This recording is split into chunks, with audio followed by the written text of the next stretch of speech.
Hello, good evening, and welcome to the Talkin Kop. This is Gav, and this is Keith. Emma went up to Belfast to, I think he went up to Never. see the Titanic Museum, did he, or do something along them Ah, lines? spoiler alert, Emmett, it sunk. Sunk, Cover your yeah. ears. And your woman definitely had room on that bleeding wardrobe door for Jack, Stop. 100%. And Holes in that all over the place. Shawnee's gone off for the weekend. So there you go. So it's just me and Well for Keith him. having a little natter about Fulham and whatever else comes up in the chat. So listen, because it's only the two of us, lash some stuff in the chat. We'll call it out and we'll have a little chat about it as we go along. Yeah. Keith, Premier League Go. weekend, lots to get Yes. through. I want to touch on the Yes. Manchester derby later. Yeah. Arsenal, Chelsea, Spurs, loads of stuff going on. But Yeah. we'll start with the main men. We'll start with the Reds, and it's Liverpool 2, Fulham 2. And I'll do what I always do. We'll start at the end and we work our kind of way back. Yeah. But overall, Keith, um, you know, a 2-all draw, a home to Fulham, you think, Jesus, lads, but all things considered, 90 minutes of football actually played with 10 men. We could have won it, but after the first 17, 18 minutes, you're like, fuck me. If we get out of here with anything, we'd be doing well. And we done well to come out with a point, I think, all things considered. Absolutely, yeah. I get why people get annoyed and think, it's drop points because you should always win your home games. Do you know what I mean? And if you want to be champions, you have to win your home games. But I was at the Fulham game last year at Anfield and we were 3-2 down in the 85th minute in that one. Fulham are a good team. And the type of team they are, and we seen it yesterday, is when they get a lead, they time waste like fuck. They're unbelievable at it. Bernd Leno's always at it. And we had Slot counting the seconds when he's holding on to the ball yesterday. They're good at that side of the game. Marco Silva has them well drilled. They're a good team. Fulham are a good team. They're having a good season. So, all things considered, 90 minutes essentially with 10 men, Yeah. coming from behind twice, a good sign. You take every point in context, and if you look at Liverpool dropping 2 points at home and Arsenal dropping 2 points at home, totally different Yeah. circumstances Yeah. because Liverpool had to come back. Liverpool had to fight, played well, and done well to get Man get City their dropping point. 3. Man City, exactly. So you have to look at every game in the context and say, yeah, okay, we'd rather have won. Obviously, no shit, Sherlock, but you take that draw under them circumstances all day, every day. A few good performances, a few not so good performances, and we just move on. A few wouldn't say wounded, but a few yellow cards and red card. But doesn't Slot miss the next game as well now because he's picking up yellow cards to beat the Now, bank. So I want to talk about this ref as well. yeah, I want to talk. I want to talk about the ref as well. And yes, Slot. Now, I'm going to be honest with you. I've seen loads around Slot and Robertson and suspensions and stuff. And my understanding is that Robertson misses the League Cup game Yeah. due to suspension. And I think somebody suggested Slot actually misses that as well. But I then I heard, read that he no, misses Slot actually Spurs. misses the Spurs game Yeah. because managers' yellow cards accumulated Yeah. don't actually bleed into the domestic cups. So I think Slot does miss the Spurs game. Yeah. For me, look, honest to God, 18, 19 minutes into that yesterday, I was like, I don't believe this. Fulham had a good point at home to Arsenal Yeah. last week. Hadn't they? Last weekend, Yeah. wasn't it? And you're like, they're not a bad side. They're coming there. They had a good goal last season. We're getting players back, but I thought, no, the team is good. And then we go 1-0 down. We start quite well actually, and then we go 1-0 down, and then there's the red card, and you're like, Jesus Christ, we're 1-0 down, and a red card. If it was 0-0 on the red card, you go, right, let's sort ourselves out, stay in the game, and see where we are. But to be 1-0 down, you're forced to chase it. You really are forced to chase it, and because you're Liverpool and you're at home and you're trying to be where you want to be, it's really forced on you to go and try force the game and win. And for me, to be honest, at the final whistle, I was gutted because I thought Liverpool were sensational. Maybe sensational is the wrong word, but I just thought they were so fucking honest in what they were trying to do. They still showed loads of appetite to go forward and bring the game to Fulham even with 10 men, and I was a bit gutted. But then afterwards I thought, we're 1-0 down to a team that are quite good here. They can do damage on the break with Jimenez, and then they bring on a Adama Traore. Wilson is a really good player. And when it all settled down, I thought, take the point. If it was 11 against 11, I think we would have won it. If it was 11 against 11 and we drew, I would have been upset. But all things considered, take the point. And look, Arsenal draw at home to Everton. They're booing at the end of the game. Some Arsenal fans, you see City today just fold under any sort of pressure from Manchester United. I don't know why I'm mentioning Spurs. They had a big win at Southampton, I suppose. Chelsea dug out a 2-1 against Brentford and weren't too impressive by the sounds of it. And it just feeds into the narrative, Keith, doesn't it, that this league is there to be won. Yeah. Because I think the stages different clubs are at, either on a downward trajectory a little bit or an upward trajectory, or staying where they are, leads to 85, 86 points, possibly winning you a title here. And it just showed again, very much last weekend and definitely this weekend, that little things in games, and this league is 100% there to be won. Yeah. I mean, right, we ruled the drop points yesterday. We ruled the drop points against Newcastle, because if you'd have got them 4 while the others are running in quicksand, it puts great daylight between us and the Arsenals and the Man Cities. Right, Chelsea have come out of nowhere really this year. They're hot on their tails, but someone's at the saying in the chat there, who was it said it, it's good that you have someone there, because it keeps Liverpool, the pressure on Liverpool, that they know if you get too far ahead, complacency can set in. So Man City falling off a cliff, Arsenal falling off a cliff somewhat as well. But the fact that Chelsea are there and are 2 points behind us, I think, right with the game in hand, that means Liverpool can't get too complacent. Right, you draw a game, you accept it. Under the circumstances, you move on. Your main rivals, with the exception of Chelsea, haven't gained any ground on you. And no disrespect to Chelsea, I don't think they will win every game. They have a nice run, in fairness to them. They have a nice run of games, I think, into the new year. But I think they will sort of, the games will catch up on them, and hopefully, in any way. And I think we will sort of have that little buffer. And I'm still looking at City, and I'm still looking at Arsenal. And look, who knows where we all lie at the end of the season. But these are the weekends that, as you said, we're not looking at needing to get 90 points, 95, 96 points this season. You're looking into the 80s now, and it means, right, you have a buffer, you can drop points. As I said, you don't want to drop home points, but Fulham aren't on a bad side. You know what I mean? Like, other teams will drop points to Fulham. It's just the way it's going to be. They're a good team. So, look, you just take that, you move on, you get out of there. But, you spoke about the first 20 minutes of the game. So much happened in that period of the game. You're talking red cards that weren't given, Yellow cards given, that you're like, what is going on? Like, there was I don't know who. I know your man Tony Harrington was reffing. I don't know who the VAR was. Do you know who was on VAR yesterday? No, I don't. Because what's annoying me now with these things, so you look at the Pereira challenge on Ryan Gravenberch, and you look at the Diop challenge on Andy Robertson, right? All in the first, 15 minutes or so. The point of VAR is that you miss a decision, you give it on the pitch, you intervene. This shite of not of agreeing with the referee's decision. Like, I don't know how you can agree with the referee's decision on them. The Robertson tackle is knee high, right? Now, they can try and say he gets a touch on the ball. He gets a touch on the ball because he goes through him, right? There's no fucking touch on the ball, and they're saying there was an offside and anyway, but he still books him. Like, what the fuck is going on? Do you know what I mean? It was like the Van Dijk one that Pickford smashes him, and they thought he couldn't book him because it was already flagged back. Of course you can. I think that was a bad decision, but when they do that early on in the game, they don't tend to send them off. The Pereira one was a disgraceful challenge for me. Looking at it, it was very similar to the Ndidi one.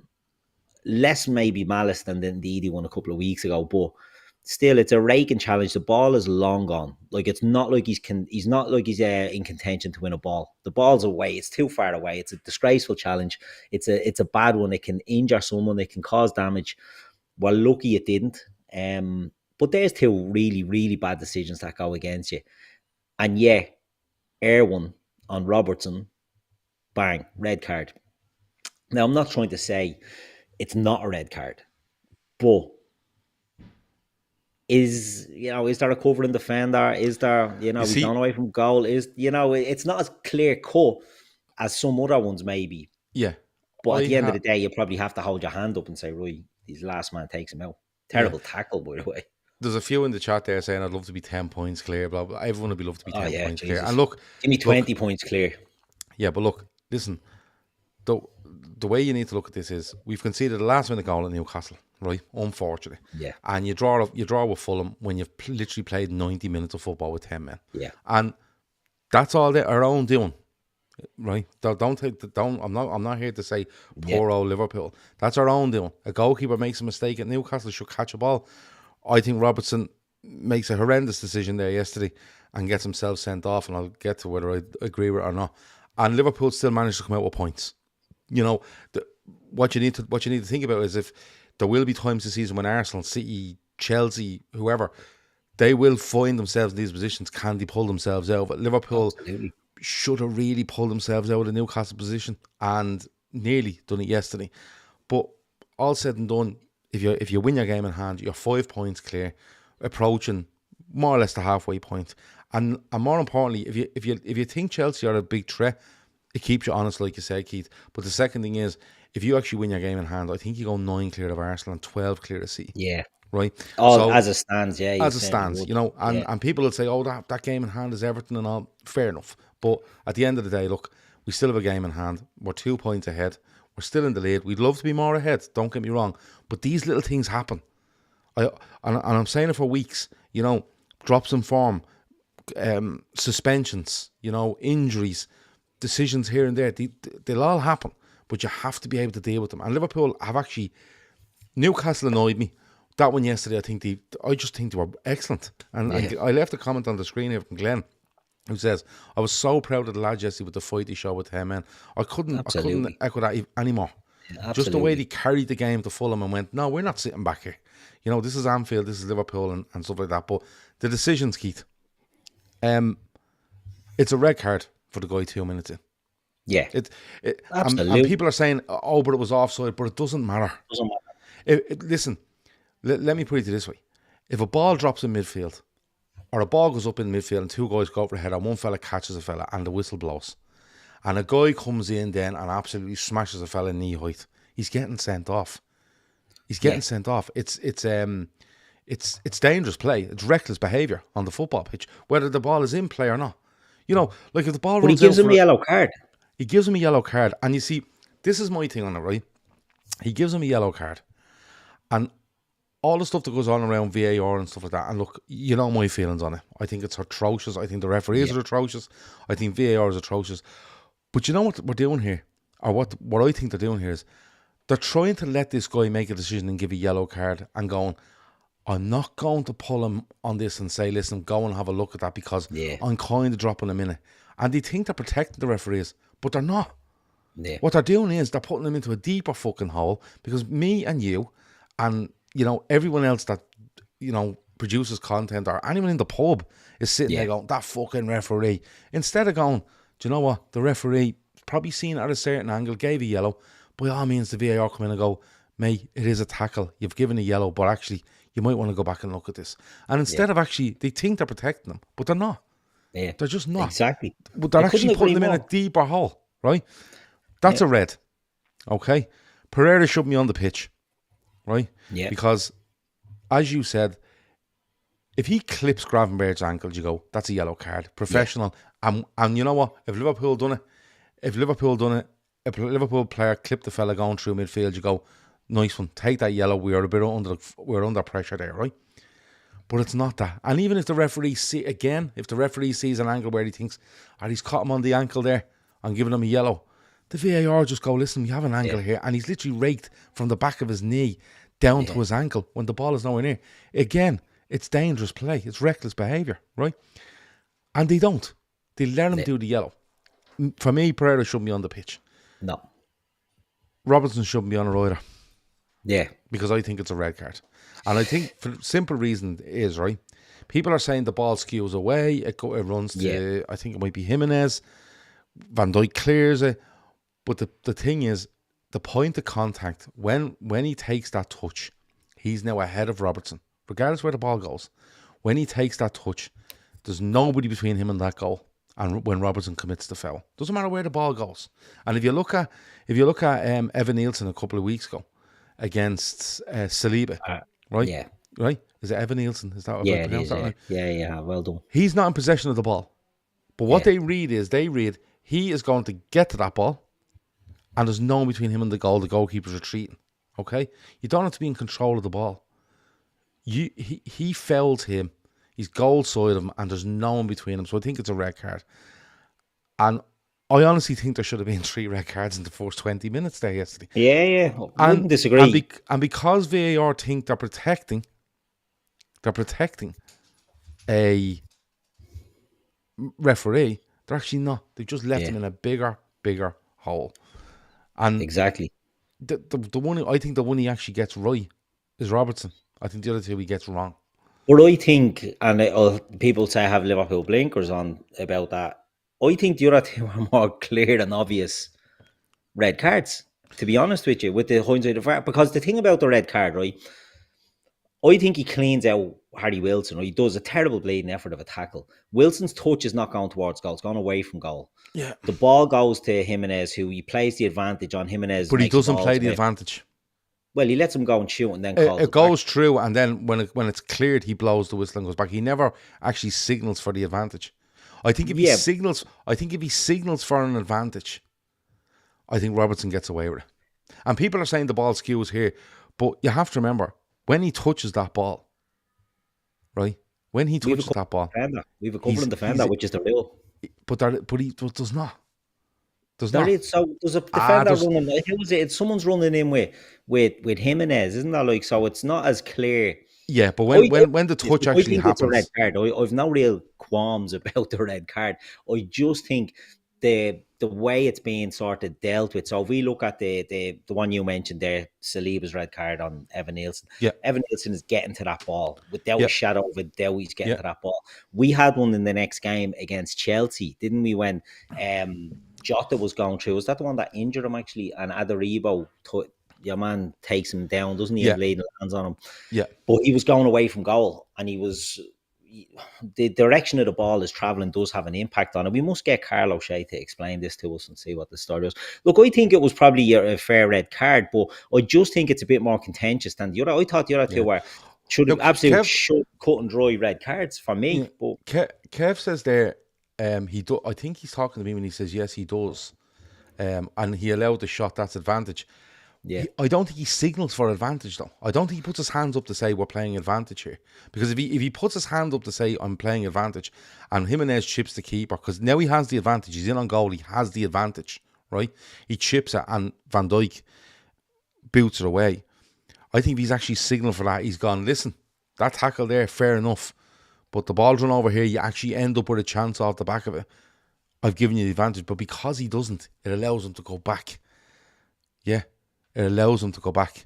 Because they do get the advantage. Because you see it all the time. Referee signals advantage. Fella runs 15 yards. Crosses are in the box. Defender cuts it out. The advantage is over. It's up to you to take the advantage. You know what I mean? How long does the advantage go for? We don't deny a goal scoring opportunity. Because they get in a goal scoring opportunity and they miss it. You know, it's not by Robertson that he miss it.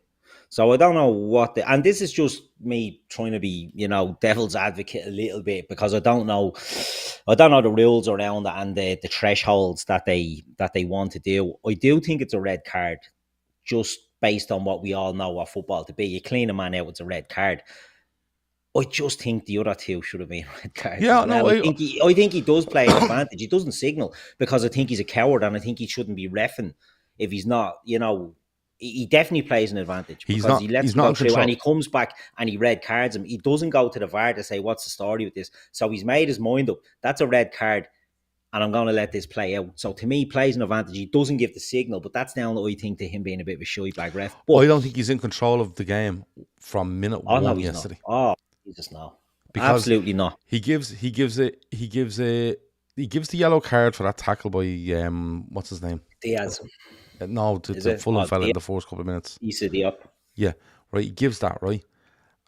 And then Diaz tries an overhead kick and he gets a yellow card for that. And you're like, okay, bit much. Okay. and then it goes on, and then Robertson. But that brings me on to the fullbacks yesterday, and a lot of people. We've got a problem. Yeah. Now, in fairness, a lot of people are saying in the chat as well, Russell Martin is being sacked by Southampton. Like, what more does that man expect? He's He arrived probably in expects the to get the Premier Man League. City job. He's arrived in the Premier League and decided this team can play the way it played last year and finished, got through the playoffs in the Championship. Did you watch them today? I didn't watch them today. Disgraceful. Yeah. I watched it. Disgraceful. Yeah. So fans leaving after 10 or 12 minutes. Yeah. So he probably deserves what he's got, in fairness, because he just refused to change anything to deal with being in the Premier League. I don't mind the manager who sticks to his principles, by the way, who has a philosophy and wants to play that way. But when you don't have the players to do it, you might be able to do it in the Championship. When you're in the Premier League, didn't Keith, watch the second half of it. When you have 5 points from 45 going into playing Spurs today, and you're 4-0, 5-0 down at half time. Yeah. And I'm sorry about your philosophy. Oh, your philosophy should be out the game window at that stage. The philosophy after 3 games should be, lads, this isn't going to work. This is what we're going to do. We're going to play football when we can. When we lose, we're all getting behind the ball and we're going to play on the counter. And that's what we're going to do until we establish ourselves in the league. Exactly. But they all think that they're fucking, This is the Vincent Company fucking effect now. Because and gets the Bayern Munich job. So Russell Martin will be Real Madrid manager at the start of next season. Yeah. Replace Pep and City. But the fullbacks. I'll get on to Trent in a minute. Yeah. Andy Robertson, I had some sympathy for him at the start of the season, because I've said it on numerous occasions. He plays too much football for me. Yeah. After an injury, he goes away on international duty too much, plays too much football on that international duty. He's had a couple of ropey games. He looked a half yard off it. Comes back into a bit of form, gives away a penalty. Southampton gives away a penalty against Real Madrid. But then he has a couple of really good games in there, and I've been championing the idea that he needs to fucking slow down and just defend for a bit, and be a bit more, I suppose, fullback, cultured on the ball, and a bit more, just keep it simple and stop fucking charging up and down the place. You probably haven't got the legs for it anymore. But I think he's poor for the goal, and then I think he's horrendous for the sending off. Absolutely. I mean, his decision making has been poor this season. I don't know if it's the whole, age and minutes in the legs have corrupted him. It's what it looks like to me. Do you know what I mean? Like, it happens to players all the time. You fall off a cliff. And I think we're seeing that a bit with Robbo, but maybe it's another. I mean, maybe yesterday he gets a bad fucking tackle early in that game. He does. Do you know what I mean? So he could have been just, carrying a knock. Who knows? You get bleeding, you get whacked out at the knee. You might just be carrying a knock and maybe reading too much into it. But I do think Robbo either has to change the way he plays, or we have to replace him. And I feel the end is coming for Robbo at Liverpool. No, I love Robbo. Robbo's one of my favourite players. I think he's one of, if not the best left back we've had. I think he's brilliant. I think he's been an absolute magnificent servant for Liverpool. But it just looks to me like there's too much on the clock now with him. And maybe not as drastic as Fabinho, maybe not as drastic as Henderson, but it looks to me like there's probably a lot of Klopp yards catching up with him.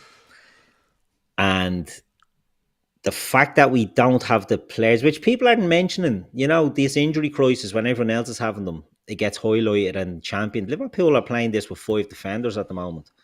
We've got the 4 who start yesterday, and we've got Kwanzaa.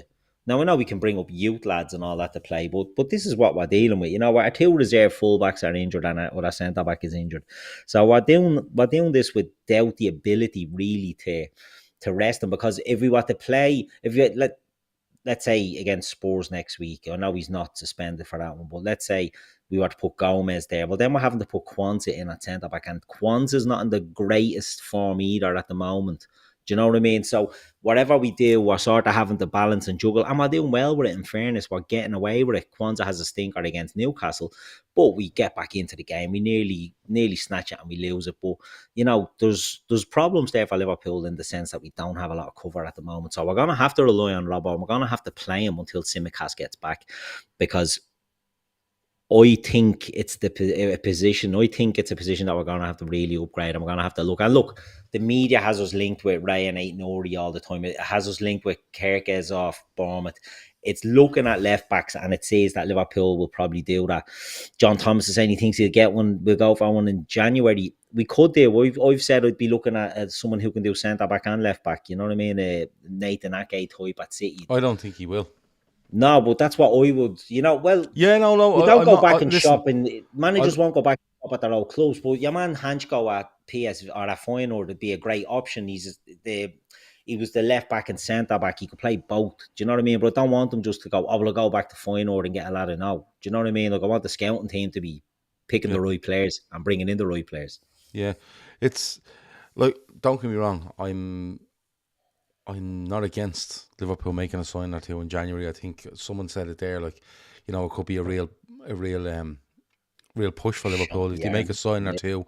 Going into the second half of the season, it bolsters our options. But I seen people saying yesterday, like, oh, we only drew 2-2. We need more players, and I'm like where do you put them? Like, if you sign, like, he's not going to sign another left back. I don't think he'd sign another left back in January. I don't think he's going to end up the season with 3 left backs.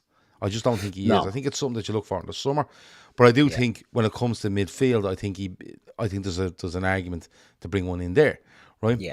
But my thing on Robertson is, I just think he's become so unsure of himself. Yeah.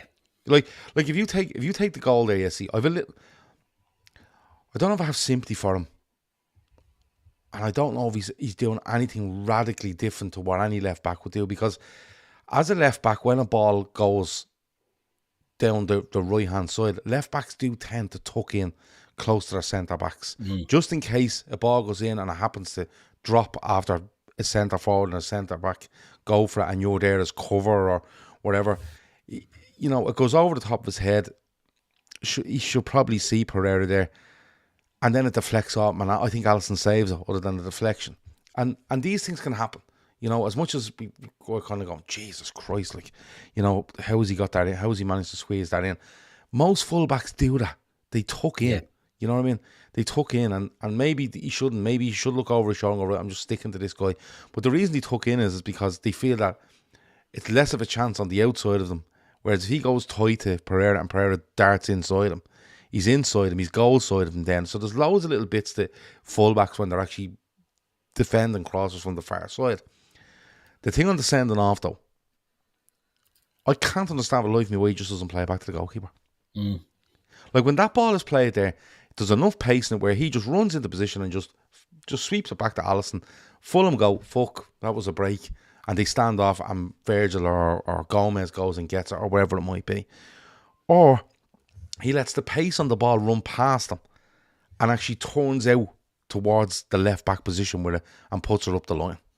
But to take a touch with your left foot and push it inside you, and fair play to Harry Wilson, he reads it and he gets that touch on it. But it's the last thing you do is take a touch inside. You know what I mean? Because Harry Wilson is running there and he's thinking he's going to intercept it. Now he sees what's going to happen and does it, but Robertson has time to either play that to the keeper or let the pace on the ball, just chase the pace on the ball, and either get it back to the keeper or turn out with it and get rid of it. And he just looks so unsure of himself in certain situations. Like the penalty against Southampton. Why are you diving in there? Just stand the guy up and now maybe in his own head he's thinking, this guy could burst past me. Maybe that's in his head with regards to maybe a yard of pace gone. With the Real Madrid one, he's not even looking at the ball. Yeah. He's kicking at your man instead of just standing up. And it feels like, and that isn't bad defending. It's not someone becoming a bad defender. I think it becomes somebody that becomes unsure of themselves in certain They're in elements. their own head. He's in his head a bit. Yeah. If this runs by me, will this guy catch me? If you know what I mean. But the simplest thing to do was pass it back. But he gets sent off, and that's the way it goes. But over the other side, Trent's come in for an awful lot of criticism after yesterday. Yeah, right. And So people I know that were unbelievable. at the game are like, I couldn't believe what was going on with Yeah, him. And of course, when one of these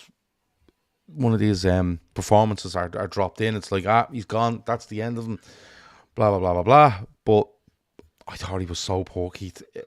His, we're 10 men. 10 men means you have to run that bit harder. yeah, You have to just absolutely. Yeah, put your body on the line. At that extra 10% to make up for the guy that's not there. And he's just ambling back. He's turned inside out for the fourth goal. yeah, He's ambling back. It just felt like they kind of tried to push him into that midfield area to kind of, make something happen. And he felt like, when I go in there, do I have to run back? Well, yeah, because fucking yeah. the It'd back four be is now the nice back if you three, did. buddy. Yeah. It was just poor, Keith. Yeah, it's look. I feel harsh, right? Because on criticizing Robbo, and I'm going to criticize Trent as well. And they've been two of the mainstays for Klopp when we won the league and we won the Champions League for different reasons. Now they both don't look the same players, and as we said, Robbo, it could be just that he's second guessing things. He's in his own head. He's making decisions that he wouldn't normally make. He's trying to adapt to a new system and all this stuff. With Trent, at the start of the season, I thought we seen more defending out of Trent. I thought we saw him playing a more mature type of game. But the last few weeks, I haven't been happy with his performances. And you're looking obviously at the flirting with Real Madrid. And look, I'm sorry, I'm not the bigger man here. I want him gone. I just get the fuck out, because he's not, for me, the most irreplaceable player in the world. I think right back, look, I'm not saying anyone can play right back. Don't get me wrong. He's an exceptional passer of the ball. He's this, he's that. He's got, all this passing range. Give me a right back that right backs, and I'll be happy enough with that one. The fact that we don't get any money for him will be sickening. I don't think he stays. I think he's going. I think it's making a lot of people, myself included, maybe judge him harshly, right? And I'll put my hand up to that. But I think his attitude towards defending stinking at the moment. It's this trotting around and walking. I don't like it. I didn't like it for the last few years. I know Sean, always going on blast about his attitude and his body language when he scored against Bournemouth, and he's absolutely right. I've agreed with Sean on that. I think Trent has this arrogance about him that when it's good, but when it's bad, it's fucking severely bad. And at the moment, I don't really give Trent much sympathy. He's only back from injury. Again, we're playing with no defensive cover, really. So we're having to play them as well. So maybe I'm just looking at it and saying, no, he's sure he wants out, get him gone. Robbo's fallen off a cliff, get him gone. There's reasons for this as well. As I say, that Conor Bradley and Costa Simicas are both injured. Joe Gomez can cover both of them, but we have to play him in the centre. So we are stretched. You know what I mean? We're stretched there. We're having to play them. We're going through a rough patch at the moment, which, it's not really that rough, but it could have been better. But who knows if Trent could come out in January and say he's signing a new contract, and I'll be championing him and saying I love them all along. But at the moment, he's not doing it for me. And yesterday, I just thought was an epitome of that. And I thought is sort of, he gets beaten too easy in one-on-ones, and then doesn't try to get back and make it hard. Doesn't try to make it difficult. That's sickening for me. Is for a fullback to do that, you have to try and get back and defend. 100%. Owen Borg says Trent was being done 2-on-1 a lot with Iwobi and Robinson, but his effort was terrible. Complete liability at times. And listen, if a player's being done 2-on-1 all the time, fair enough. But my thing on it is, just keep trying. There was times when he was trotting around the place yesterday, and I was like, what is going on? Like, you know what I mean? There was somebody said, Mamo Street says there, only Liverpool pissing their players like no one else. This isn't pissing on a player. This is watching a game, actually seeing it in front of you happen. Yeah. And if he's getting done 2-on-1, make the call. Say to someone, listen, can we sort something out here? Because they're just coming down this side all the time. It's me, Van Dijk, and fucking Gomez here trying to be a back three. Now, Gravenberg's dropped in an awful lot, and Trent tried to go in there, fair enough. But when it comes down to it, you're saying, like, oh, we've seen, and I think Jono made a point there, like, he changes the game against Newcastle when he comes on. He does. Yeah, he He plays does, really well. and that's absolutely fine. But what, like, if I'm doing a post match reaction to Newcastle, I'm going, fuck me, Trent was brilliant when he came on, and I would say that. But when he's not good, you have to say he's not good. Do you know what I mean? And he wasn't good. Like, No, he and wasn't.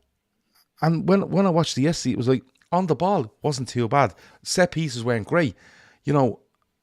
But my thing is, when you're down to 10 men, if you want to stay in that game, and especially play the way Liverpool wanted to play yesterday, you must make sure that if you think I can run 30 yards to get that ball, you have to think in your head, I have to run 40 because we're down a man. So every time every fucking 10 yards is now 15 yards. You know what I mean? Every 20 yards is 30 yards. You have to keep going. And he just wasn't doing it for me. Yeah. He just wasn't doing it. And look, I take the point. I take the point. He's only coming back from injury. He's trying to manage his minutes.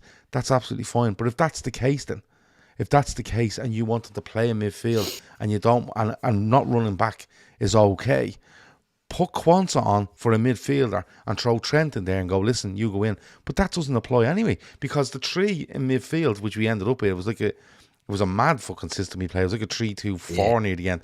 But they all had to run back as well. They all, like, Szoboszlai never fucking stopped yesterday. But there's a reason why Fulham are putting Iwobi and Robinson at him and letting him go. Every team targets him. It's why I felt Kanate was getting so many injuries, was the amount of work he was having to do covering the space that Trent left behind last year.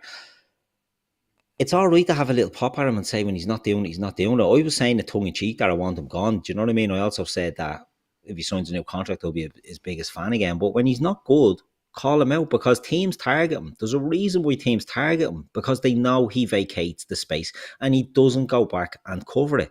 It's as simple as that. He doesn't do it. So he wants to be a midfielder. He doesn't want to be playing at right back and doing the defensive work. And he can come out and say he does. I don't believe him. I think he wants to be playing further up. He wants to be hitting these raking passes, long range, 60-yard diags.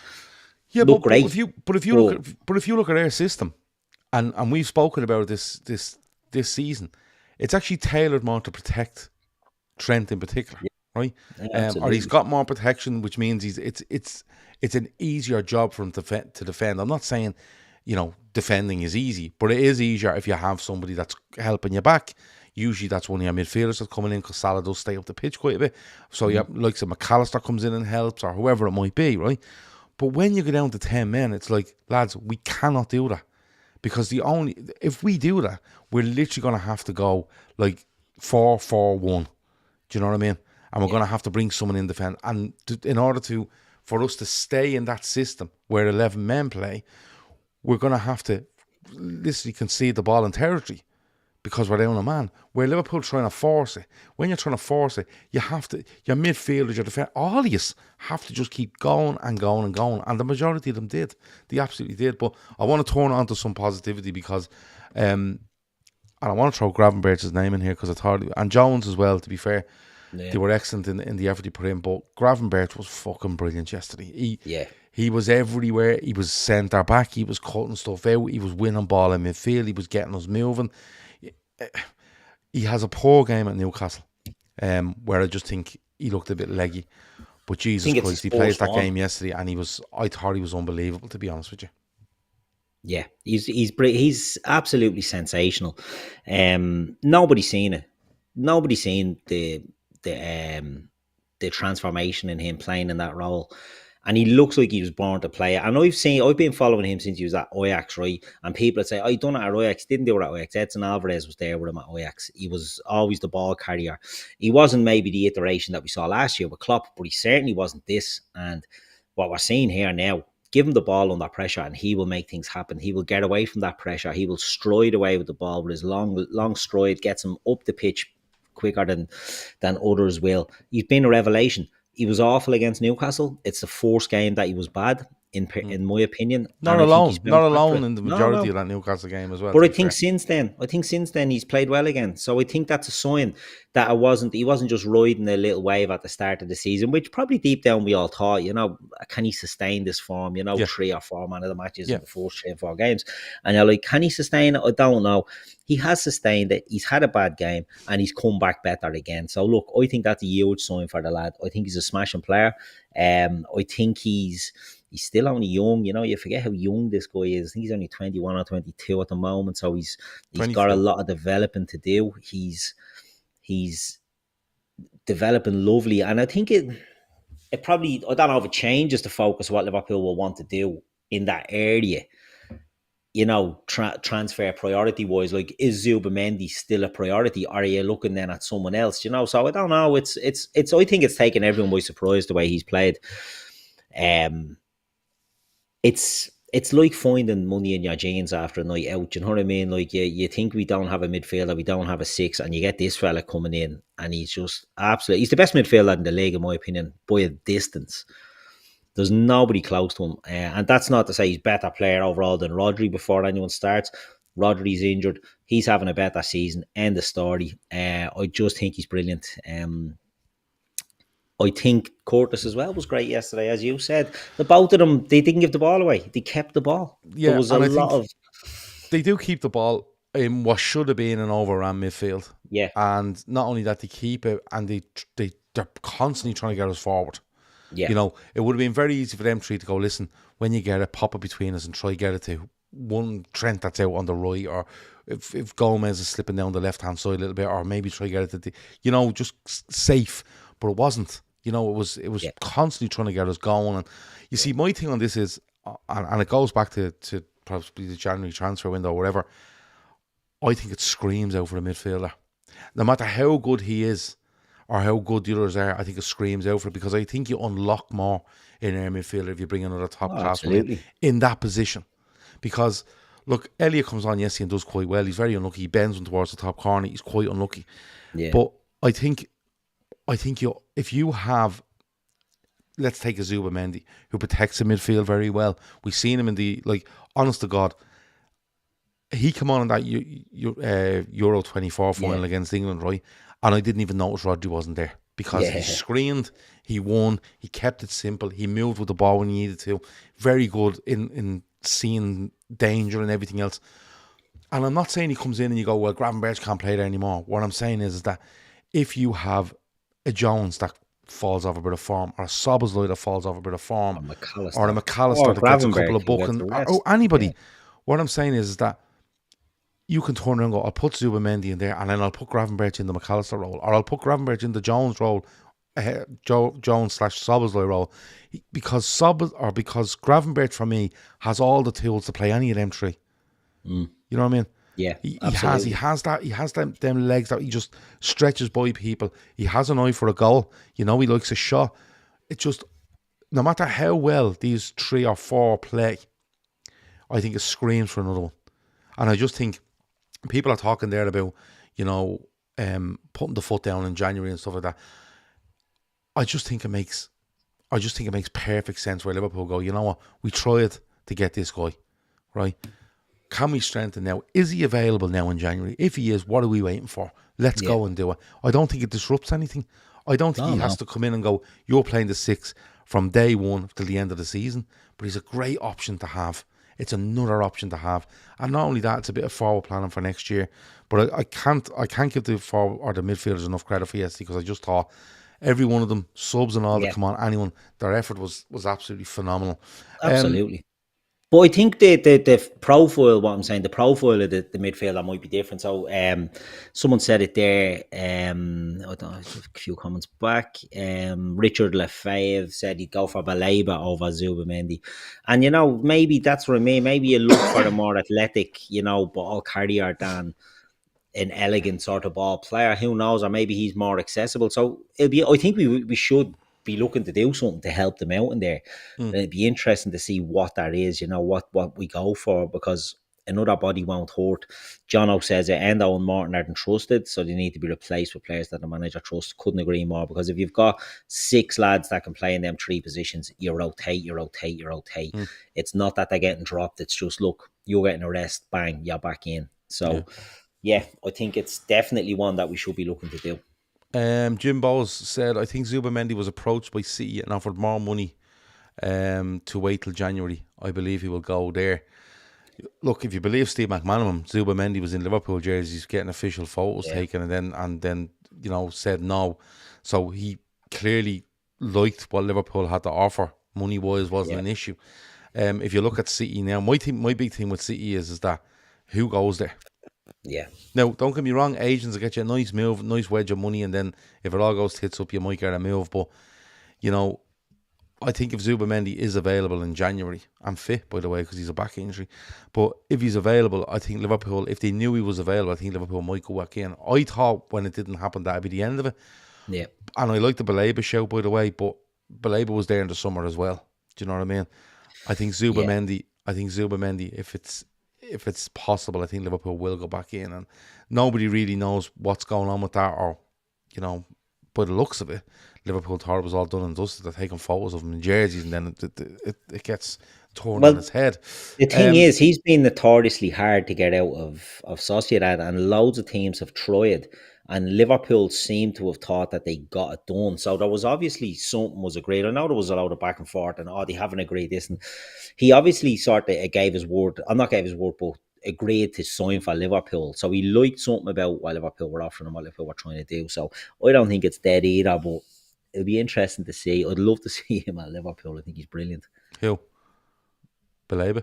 Zubamendi. Oh, No, Zubamendi. not Sorry. Baleba. Zubamendi. No, Baleba. Baleba's just so Brighton brought Baleba in last summer when Caicedo goes. They bring him in, and he doesn't really, like with a lot of their players, they take a while to settle.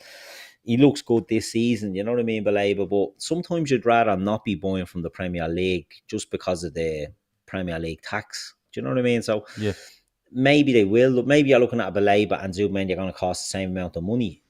Give me Zubamendi because he's a better player. Baleba potentially can be an excellent player, but let's see what happens. I think they need to do something. Yeah. Zubamendi isn't I injured. think they do. Anthony Late's dead because he played today for Sociedad.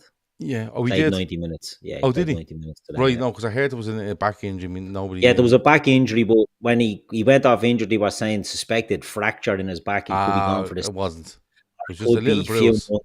Yeah, he just fancied getting off. I think I'm a Celebrity was on the final of that, and he just wanted to go off to watch it. But he played today. I'm looking at it here, 90 minutes. Right. So that's one question out of the way. The midfield, I just excellent. Gakpo gets a good goal. Good. It's a great goal in fairness. Great ball by Mo, but a great header in fairness. Yeah, I love it was a great header, and I was worried that they were going to pull it back for Diaz colliding with the defender. I was like, they're going to do something here, but they didn't. Yeah. Which was fine.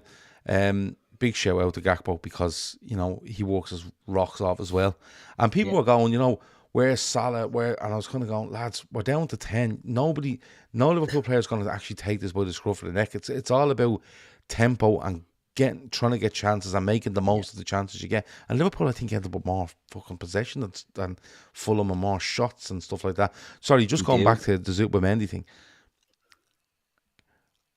It screams out for me in that position because I think he wanted something in that position anyway. Regardless of the numbers haven't changed since he wanted that. With regards to defenders, I think he's going to persevere with Robertson and Tsimikas because Tsimikas will be back soon. I think Konate's meant to be back sooner than thought. So you might even see Gomez go over to the right hand side if Bradley isn't back and he needs to rest Trent. So you might see that happening. I wouldn't worry about Kwanzaa. He's young. Things happen. He's at fault for me for the second goal yesterday, but this stuff happens. Real talk says Gakpo was clutch. Big shout out to him. Shout out to Darwin, comes on, causes problems. But I want to go on to Diogo Jota. I'm just trying my best to go on to Diogo Jota. Because if you in that sort of game, he's the fella you want playing, isn't he? Like, I don't think our forwards are getting enough chances. I don't think we're making enough chances for our forwards. I don't think our forwards take enough of them. And I'm looking at Darwin in that case. But yesterday, balls popped into Darwin, takes a touch, looks, plays the Jota, brilliant turn inside, and strokes into the bottom corner. And you're like, that's so fucking good. That's so good what he's done there. Limping Monkey says Jota will win us the league. I just want them all to stay fit because I think if we get through, these injuries are here, but if we can get through them and come out the other side of it with a lead, and we can stay away from these injuries just a little bit less than we are at the moment, I just think we're in a fantastic chance. But it's brilliant to see him back. Oh yeah, it's a typical Jota goal, isn't it? Like it's It's not out of nothing really. Like that, Darwin does well, plays a nice ball into him, takes his touch, absolutely wrong foots the keeper. He gives Leno the eyes that he's going into the far corner and he just Yeah. pulls it back across. A great finish. Typical Jota. And Jota is the type of player who I don't think he's a great player. Like I think he's a bit scruffy. I don't think he can be involved in games. But there's no player, in Salah included, that you want a chance like that to fall to. Now, Jota misses a lot of chances. People think he gets 2 chances, he scores 2 goals. He doesn't. He misses loads of chances. But that type of one, pressure moment is on. It's coming to him. Spurs last season, they equalise and straight away he goes up to the other end and puts a blade dinger in and scores there. Jota thrives off that sort of stuff. And if you look at Darwin Núñez, I'm not trying to dig out Darwin Núñez, but if you look, Darwin Núñez's play, his all-round play, I think he's going up and up and up his all-round play, as in improving on what he was. You can see the changes he's making. He's working hard for the team. He's doing this, he's doing that. Cannot finish for shy. Jota is a finisher. And it's not little tap-ins. He gets little tap-ins, but it's goals like that yesterday. You know what I mean? It's not an easy chance. He has to work. It's not even a chance. It's When you think about when he gets it, it's not a chance. He just makes it for himself. The chance, and he makes and he takes it, and that's what you get with Diogo Jota. He's brilliant in that sense, and I agree. He could be the one that takes it to a league title because. And I'm going to throw in a player who we haven't seen anything of. Chiesa could help in that sense as well if he gets minutes, because it means you can throw more options on. You can throw attacking players in. You know, yes, they are thrown on. They are thrown on in Núñez, and they change the game. Do you know what I mean? They get us the point. You can start off with a front three of Salah, Gakpo, and Luis Diaz, but then you can change things, and that's always a great option to have. If you have 6 options that you can go in, and look, Chiesa hasn't been an option, and he hasn't done anything to put him into this conversation. But I think it's going to be Southampton, and it's going to be minutes here and there, probably over the Christmas period before you can say he's probably ready to start a game. That's the reality of it. I think what he will be. People are writing him off saying he's going to go back to Italy and all that. We hear this all the time with players when they're not immediately in the team. But he's a pest of a player. He's fast, he's direct, and when we see him, he will be another option. And if you have 6 that can go in and do that, and if you have a Harvey Elliott that can go in and give minutes in the midfield, and you can get another midfielder in there as well, your options are a lot better, you know that way. And I just think Jota is the type. Kieran B says Jota and Elliott made a big impact. Elliott, as we've said it for a couple of years now, is a great impact sub. He comes in and he makes things happen. Jota comes on, up. I think he brings the tempo up, Elliott. He moves the ball quick. He zips balls. He gets things around the box. He scores a lot of goals late on in games. I think he's a great one to bring on. But Jota is like that as well. He makes things happen. You can bring on a sub and he don't have the impact, the desired impact of what you want. I think Jota, he doesn't want to be a sub, but what a sub to bring on and say, right, we need a goal. You get on there and you get the goal. And he gets the goal. And it's great to have him back. And the options will increase having him there. And I don't care who starts for us. I don't care who comes on for us once they do the business and once we keep winning the points. And that's all we can ask. Yeah, keep the injuries rate. Yeah, absolutely. Frustrating. In fairness, it is frustrating. Muju says something here and I couldn't agree more. To keep Jota away from injuries, play him in all the league games and just have him on the bench on all cup games. I fully agree. Like Jota should be used where we go, listen, you're playing against Spurs. You're not playing against Southampton. Well, he probably will play against Southampton because he needs a few minutes, right? He needs minutes, but all things being equal then, you're going to play Spurs, you're going to play Leicester, you're going to play West Ham, you're definitely playing United. Them 4. And then there's an FA Cup game after that and you're not going to be involved. No, you're getting a holiday for that. You don't even want you near the stadium. You're not being involved. And then we're going to play, and those 2 European Cup games that were more or less dead rubbish, you're not playing them either. We're going to wrap you in cotton wool, and we might put you on the bench. We might give you 15 in one of these games or 50, but no, other than that, like I think he's so important. He's so important, and especially while you're waiting for Chiesa to get up to speed, and you know, it just. If you're going to play Salah in a lot of games and you're going to play Diaz in games, you need to say to yourself, right, Jota's going to play the league games, Darwin's going to come on, Diaz is going to start, Gakpo's going to come on, or Gakpo's going to start and Diaz is going to come on. But you have to make sure you keep... Now, in fairness, Jota he gets injured because a fucking 15-stone fella lands directly on his chest. Do you know what I mean? It wasn't like it was a bad, injury or if he's pulled a hamstring or anything like that. It wasn't like that. Yeah. It was just one of those where, it happens. A big lump falls on him. Yeah, and the recovery time wasn't great, but obviously, listen, some people take longer to recover than others. But look, we get the point. Looking away from us for a minute before we finish up, Arsenal drawing 0-0 at home to Everton. I think that's a disgraceful result.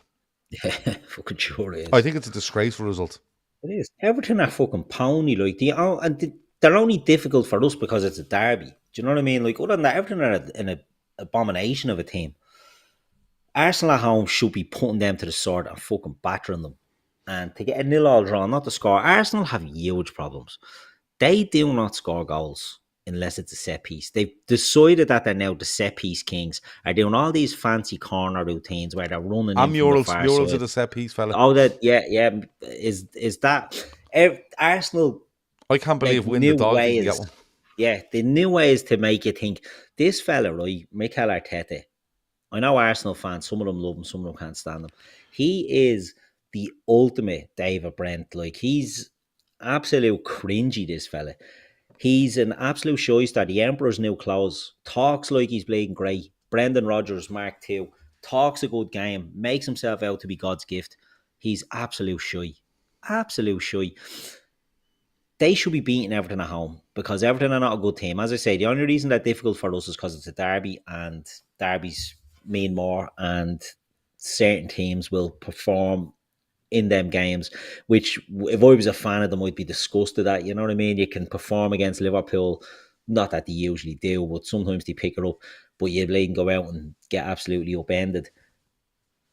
There they are. They've got a point at Arsenal. Well done, but Arsenal disgraceful. He's a coward, Mikel Arteta. He's probably playing 8 centre backs at this stage. But you see, terrible. But the thing for me is, right, I don't think Everton are a good side.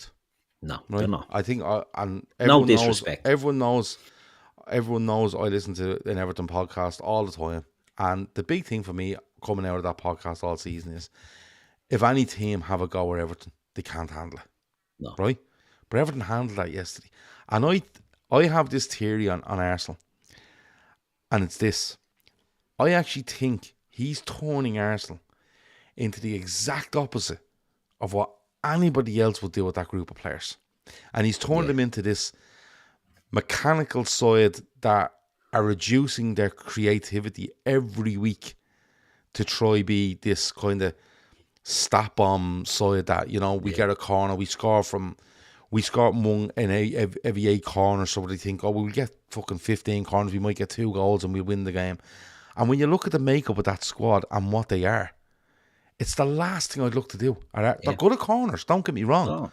But it's literally like, they're only short of fucking being true on goal and then just kicking it off the defender, hope it goes over a corner and go from there. And it just feels to me like he's got this something in his head where he's decided, look, forget Martinelli and forget fucking Saka and forget Havertz and Odegaard and even Trossard to a certain extent, Jesus. Forget their creativity. We want them to just get us into position where we get corners. That's all. That's literally what we're going to do. I have a feeling Keith's internet is on the way out. He's frozen there. Can you hear me now? I can hear you. You're just not moving. I'm going to come out. I'm going to go back in. Okay, no problem.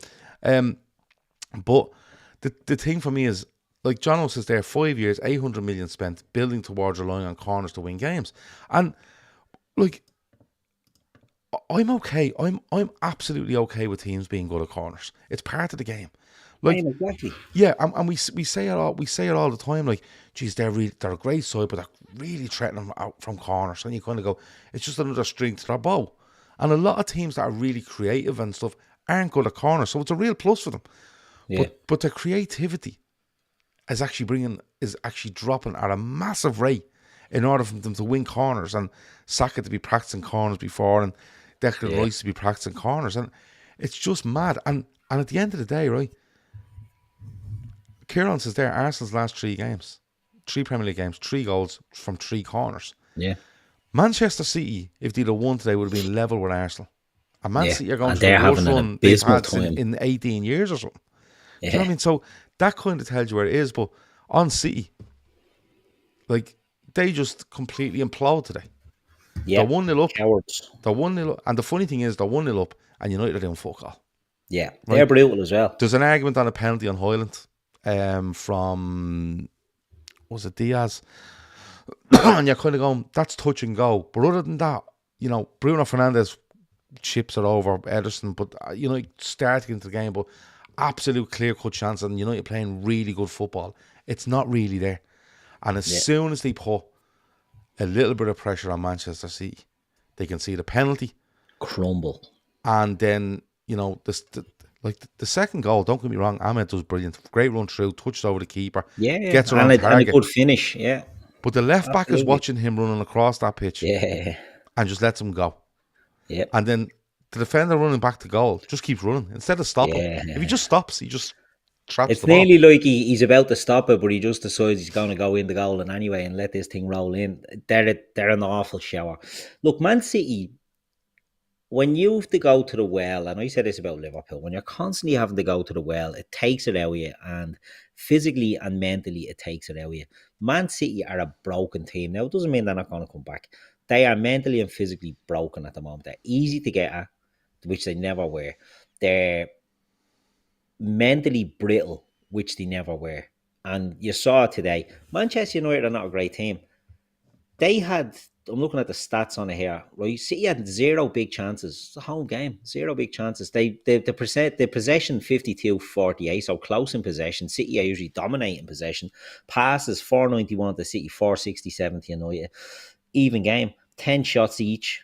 Big chances, none for City, 3 for Manchester United. To me, City is fucking terrible. They're a terrible team. Kyle Walker with the headbutt by Hoyland. See, Ah, Hoyland's roasted him online. yeah, that's And he's right. horrendous. He's right to do it because this sort of shite should be called out more and more. I But don't know why that that to can't be me, that a to me red is a card sign for of a him. frailty in that team. What he does there today.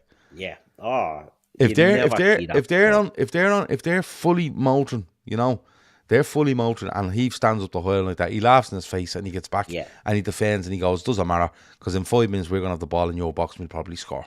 And like you're saying there, like the funny thing is, like when you read out the stats, it feels like, oh, United had a really great game. United didn't. Yeah.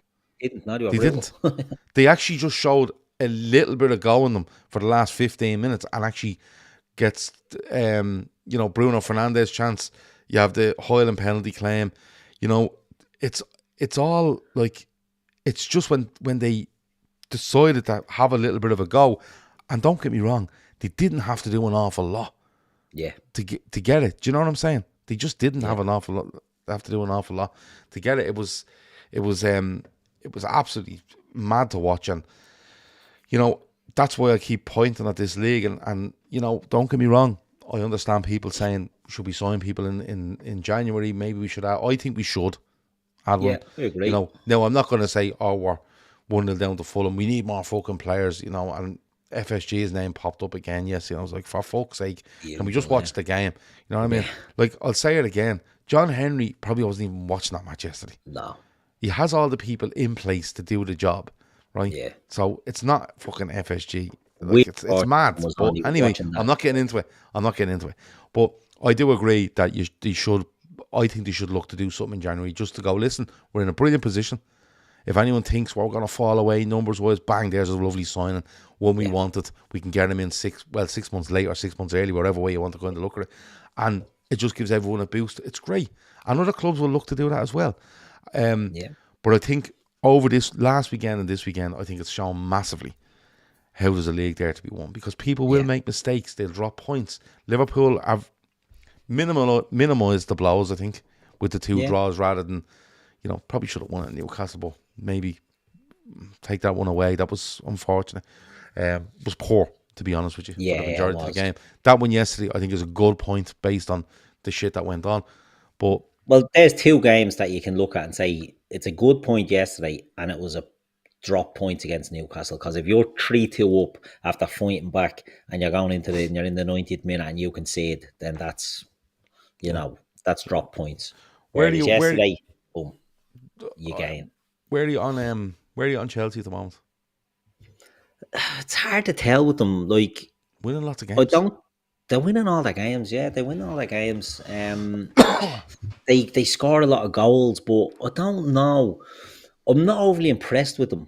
Do you know what I mean? I know that sounds stupid because they are winning games, but just I don't trust them. Do you know There's a what I mean? I freshness don't. thing while everyone else is kind of playing midweek, and they Yeah, just seem to I have. think it could be like because they literally send a different Yeah, crowd out to the midweek games because they're in that tournament. And look, that's how you deal with a tournament, in my opinion.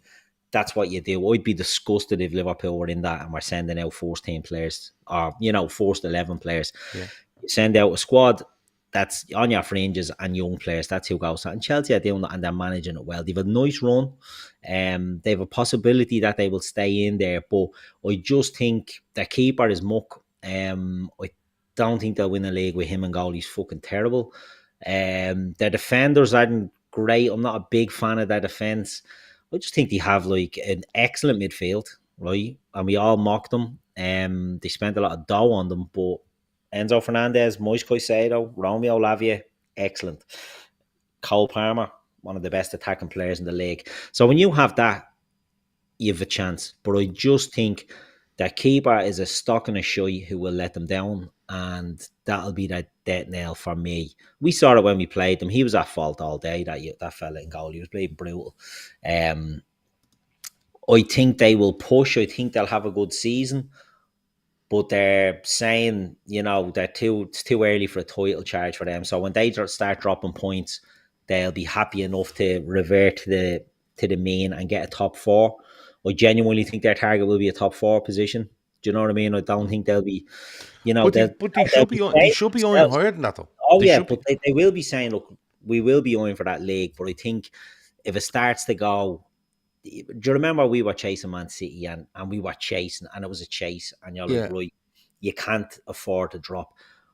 I don't think they're in that space, right? I'd yeah. never thought Arsenal were in that position But are either. they in But the same? Are they in the same headspace as Liverpool, where Liverpool feel like they're in a transition because of Slot replacing yeah, Klopp, and right, it's the same players, but it's a different way of playing, and a lot of emotion went into the last year with Klopp, and well, all of the years with Klopp, but especially the last year. And Chelsea are looking at it going, well, look, Liverpool don't really have the pressure on them because of yeah, that, and we don't either because okay, we spent fucking horrendous amounts of money, yeah. but at the same time, everyone's kind of going, what are you doing? Like, it's just a bleeding scattergun approach.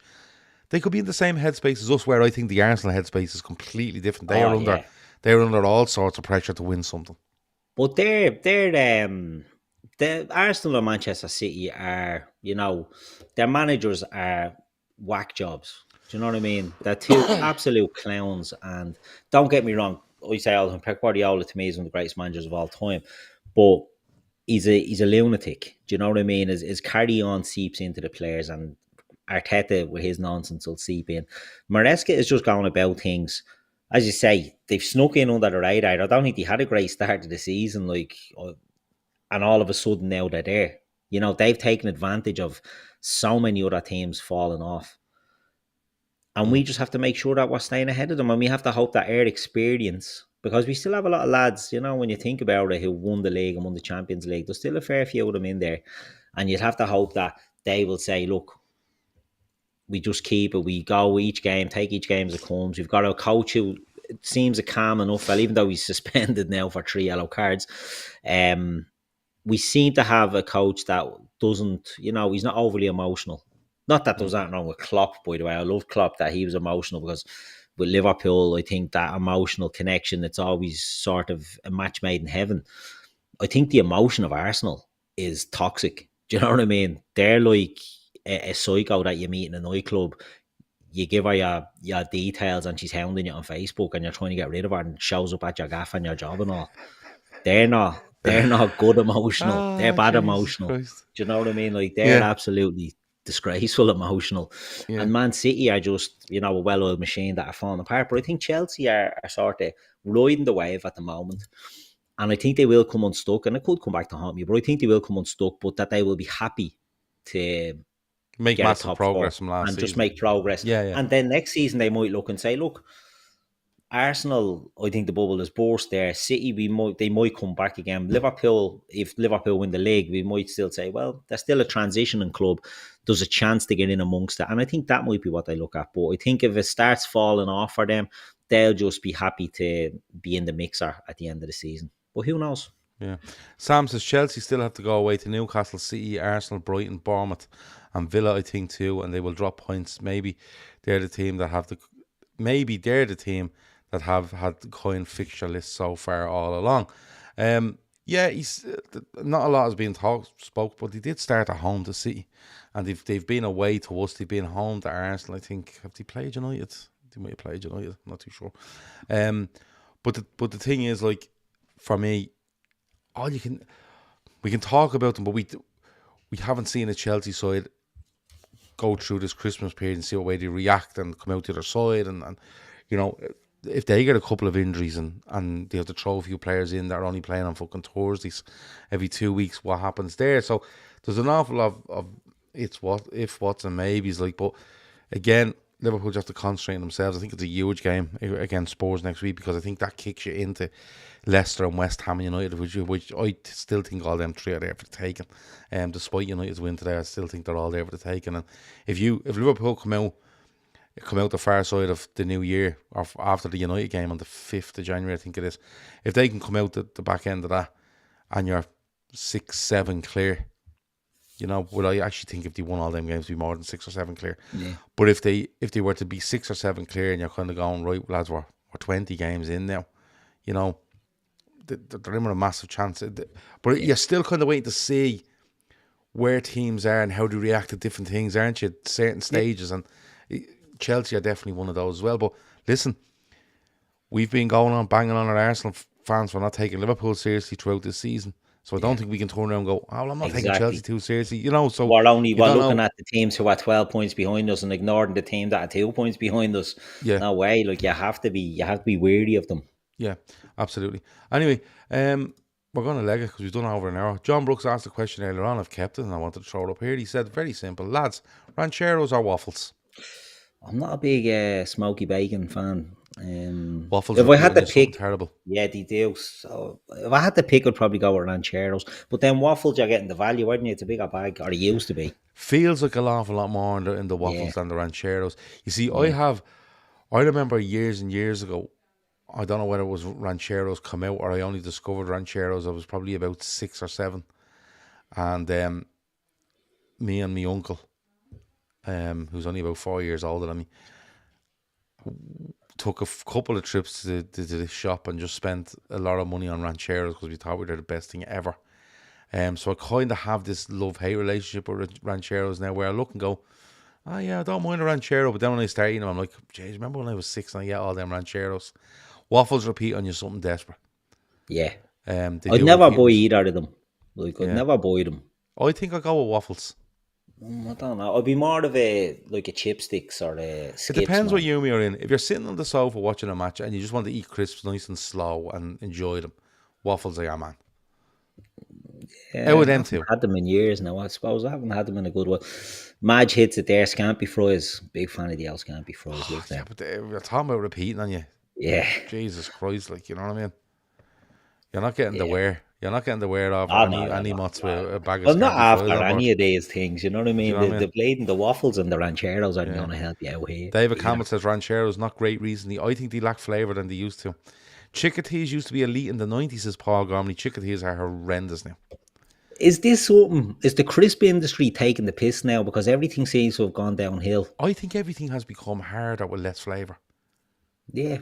And Ashley has sent me a list of American crisps that I should try. They don't count. Fucking hell. Well, I really wanted to try them, but I'm on a diet. Chips. And now I can't eat them, which is really annoying. Plus, I have... Ashley did bring... By the way, just to let people know, she did bring a variety of Aero crisps over to her... I think it's her sister's. She went to visit her sister, but her sister has 2 young kids, and she made the kids try all the crisps.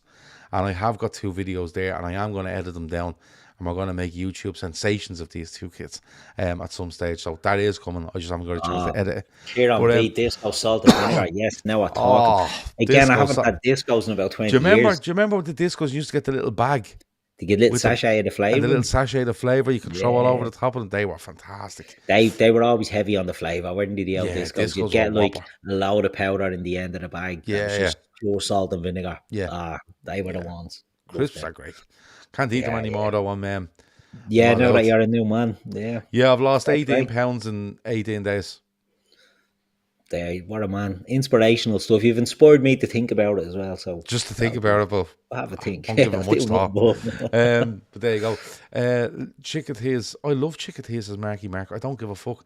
Honestly, I opened the packet of chickadees about 2 weeks ago for my son. And you know the way he goes, oh, I'm finished, Dad. And there was a few left in it, and I picked one up. I put it in my mouth. It was like I was at Mass getting fucking communion. They were that bad. Yeah. So there Yeah, you go. it's that's what I mean. The crisp industry that they're taking liberties they are now. Yeah. It's not like it used to be. Even like a packet of King or anything like. I don't know if Jonathan they're just says, not putting the effort in. They're getting complacent. Jonathan says, does everyone like prawn cocktail? Yes. The prawn Yeah, cocktail Pringles are one of the best. yeah. I love an packet of Skips as well with your prawn cocktail. Big fan of Skips. Well, weren't Skips made as prawn cocktail, but they're actually just tomato flavour. Yeah, There's a big yeah. story behind that, isn't there? A Scandal, flavour some bomb. might say. A flavour bomb in Monster Munch beef flavour is Beef. different Yeah. level. I like the beef. I prefer the pickled onions in the El Monster Munch myself. I do love an El Monster Munch Bag of pickled onion. meanies. You can't beat a bag of meanies. Mega meanies. Are their own books as Yeah. a mega Mega meanies. Still meanies. as good as ever. Yeah, they are. But meanies have constantly been class. They're a constant, aren't they? We had Halloween there a while ago and all the shit. You know, the kids collect all the food and all that, and they come back with black bags full of gear, and you get all the shy crisps and all that. And you weren't out robbing or looting or anything. It's just. Oh yeah. Trick or treat. They get all the meanies. Okay, just to let people the know. meanies were the only things that got played and demolished. Everything else gets fucked out. Do you remember? I still think they're gone, but I think the bag used to be small, but it's even small now. Mini chips. Yeah, and they were just tiny, skinny. They were always tiny, yeah. Like salt and vinegar, my missus loves them, but not the mini chips. You know, when you go to like Marks and Spencers or something, don't you buy their own? You get the big bags of them, but they're them little mini chips. She loves them. Yeah. Space Raiders. We could sit and talk about these all night. Kev says there's a register waiting for people who like prawn cocktail crisps. The prawn cocktail Pringles are one of the best flavours in Pringles. They are. Tato used to do a prawn cocktail. I don't know if they still do. No, I don't know if they do anymore. But prawn cocktail are brilliant. Paul Gormley agrees. Meanies are unreal. But of course, every show that we do ends up talking about fucking crisps.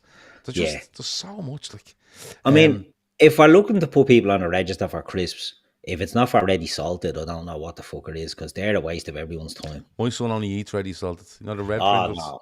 No. But Pringles aren't bad and hula hoops aren't bad, but you see when you get any of them bleeding, like a bag of like a bag Walkers, of Golden Wonder or ready salted or something. Yeah. No. There's not for me, Clive. No thanks. No.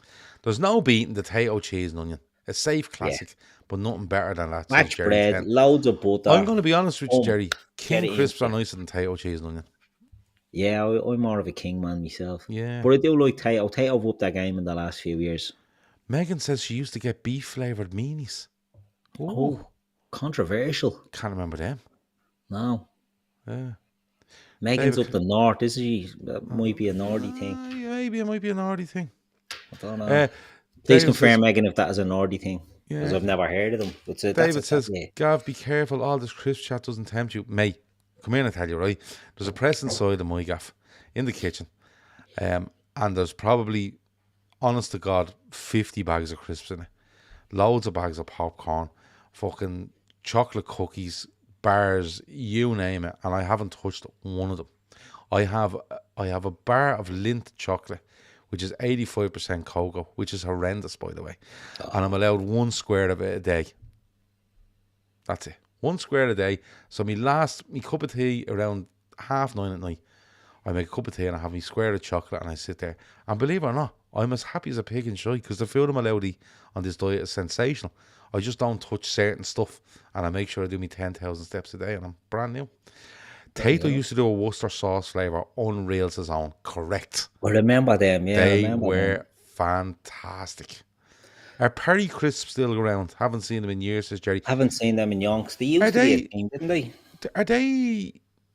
Did they not change to the people that make Manhattan. hunky dories? All right, I don't know. Perry. I haven't seen them. They used to be a big thing. Yeah, I tell you what, the best cheese and onion crisps are the The pub Manhattan, crisps, the the Manhattan black ones. black packet Yeah, of Manhattan pub crisps are by far and away is fucking they're unbelievable. too cheese and oniony, but Oh, I they're like fantastic. strong flavour. I like that they're Yeah, very bleeding strong.